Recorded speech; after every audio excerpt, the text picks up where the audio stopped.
Искаш ли да те черпя нещо? О, да. Какво стана с амфетаминова? Аз чух, че е забременяла. Отново. Чуде се кой ли е бащата този път? Дано не е моят. Братлета, идва заместника. Мале, ще ме скъса. Лък идиоти, знам, че някой от вас здраво се е натряскал. Който има да предава, то свърши. Заради вас, мизерни плуджеци, няма достатъчно за всички. Ако някой чуе да се оплаква, ще го замеря с книга. Разбрахте ли? Как е, народе, гадже, охо? И защо закъсняваш за часа ми? Имах една работа, друга тук, там. Не мога да огаждам на всички ви, ме разбирате, нали? Позволяваш си да се подиграваш с мен, знам, че си се надрусал. Спокой, какво съм ви направил? Ще кажа какво? Вкамени го. Щом казваш.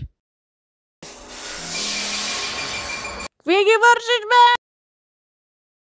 Точно така, никой не наранява моето момиче, нали?